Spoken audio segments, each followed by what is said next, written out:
আসসালামু আলাইকুম।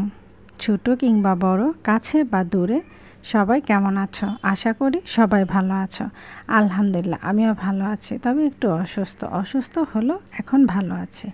আর আজকে আমি অসুস্থ শরীরে একটা রান্না করতে যাচ্ছি, একটা রেসিপি তৈরি করব, সেটাই ভাবলাম তোমাদের সঙ্গে শেয়ার করি।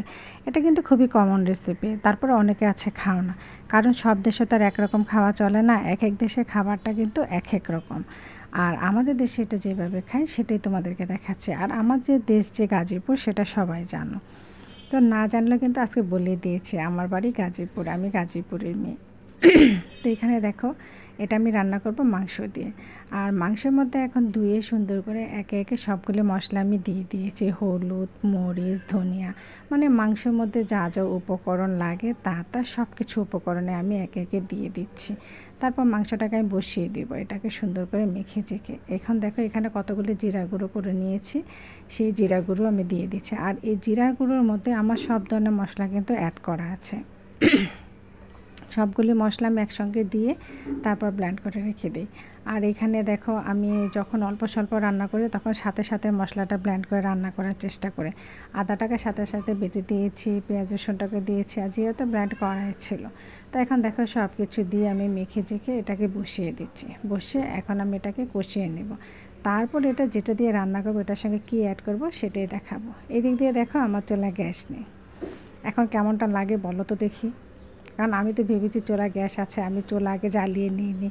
তো সব কিছু রেডি করে চুলায় যখন বসাবো তখন শুধু আমি চুলাটা জ্বালাবো, তাই আমি আগে সব কিছু রেডি করেছি। এখন দেখো একদমই গ্যাস নেই। এখন কি করা যায়, তো এই মৃদু আছে আমি মাংসটাকে কষিয়ে নেব। সব মশলা তো দিয়ে দিয়েছি, এখন এটাকে আমি কষানোর পালা। এখন বসিয়ে দিয়ে আমি আর কি করব, আমি ভাবলাম একটু চা খেয়ে নিই।